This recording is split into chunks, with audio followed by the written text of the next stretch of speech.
What's up, guys? Quinn Hennick here of Clinical Athlete Newport. I got another case for you.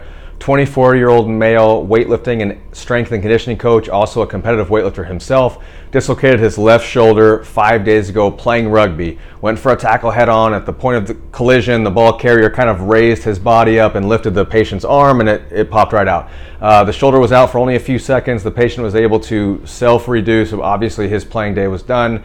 I saw him 5 days after the injury. Did not go to get imaging or see any other provider before me, and was in no resting pain sitting there on the plinth. He has dislocated this shoulder. This is the third time that he's done so. The first time was 4 years ago during a snatch. Second time was during rugby, and then this third time during rugby. X-rays for the first occurrence were negative, so no bony lesion or anything like that. No imaging for the second time. And he was able to regain full function after the first two times to the point of competing in the sport of weightlifting. Denies any numbness, tingling, loss of grip strength, ability to grip, feelings of coldness, or anything like that down the arm. We use an outcome measure called the quick dash, the disability of the arm, shoulder, and hand. With daily function, he scored himself at about 40 to 45% disabled. With the work module, 40 to 45% the same. And with the sports, he rated himself as 90 to 95% disabled. So that makes sense. He plays rugby, he's a weightlifter, he can't use his arm, so he rates himself as highly disabled. The minimally clinically important difference, the MCID for the quick dash, is about 10 points.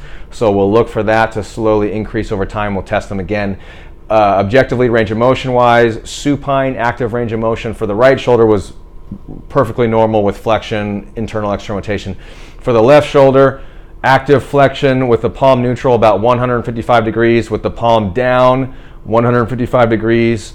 Left shoulder external rotation at 0 degrees of abduction. He was able to move 54 degrees at 45 degrees of abduction, then 75 degrees of external rotation, and at 90 degrees of abduction, he had 80 degrees of external rotation, which is pretty good for a shoulder dislocation. I think the mechanism of injury allowed those movements that are usually painful with shoulder dislocations to maybe be less so in this case.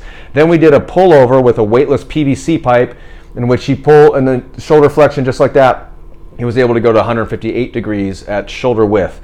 That was the first exercise. So we basically used that as a test and then just transitioned into treatment using that movement. Then we started to load to gauge load tolerance. So in supine with the shoulder at 90 degrees of flexion, we did a kettlebell bottom up hold for 30 seconds with 9 pounds, and with 10 pounds, he was fine with that.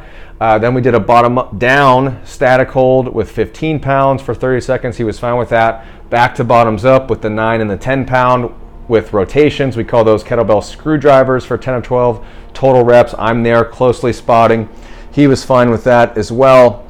And we went to side lying for left shoulder external rotation. We loaded it with a 0.5 to a 1 kilo plate for 8 to 12 reps. That took him to muscular failure, but no pain with that. Then we went supine external rotation at about 45 degrees of abduction with, again, a 0.5 to a 1 kilo plate for 8 to 10 reps. He said after all that, his shoulder felt fatigued, but there was no increase in resting pain, so I thought that was really good. For his home exercise program, we can do the unloaded pullovers and the side-lying external rotation pretty much every day, as long as resting pain isn't increasing, or as long as the pain doesn't increase as the sets go on.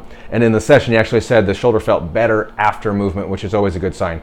We'll monitor the next day as well to make sure that there's minimal increase in soreness or loss of range of motion the day following exercise.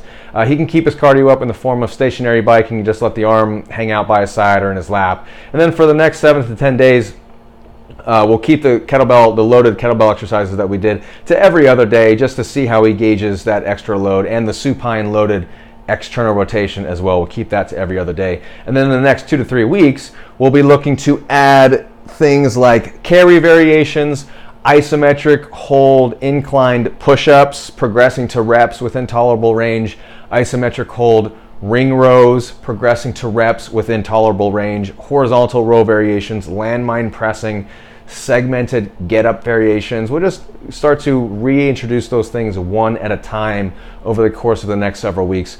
We won't push into pain or apprehension. If all goes well, he should have, within a month from now, have some decent function and range of motion hopefully back in that left shoulder. Then we can just build slowly build load tolerance back up. I'm holding off on suggesting any imaging based on his history of 2 other dislocations in which there was, imaging was negative for any pathology, and he both times returned to full function. So the first dislocation was out for 20 minutes, the second one for a few minutes, this one only a few seconds. So as long as we're not stalling in progress, or he's not feeling some mechanical blocks, or just consistently feeling like the shoulder is unstable even as we progress with time, we'll probably hold off on any extra consults for the time being.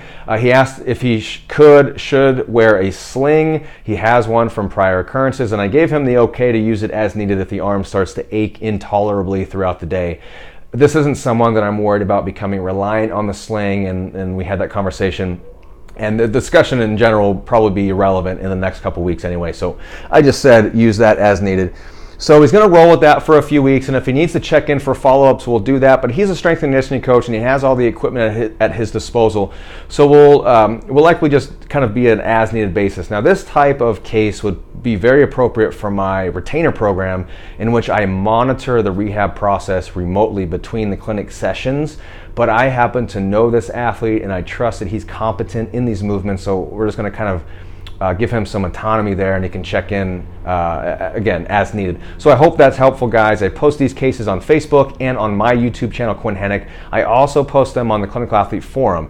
And if you want to follow up with me and have in-depth discussion regarding these cases and have access to all the other great discussions and content on the forum, you can apply at clinicalathlete.com/forum. Thanks, guys.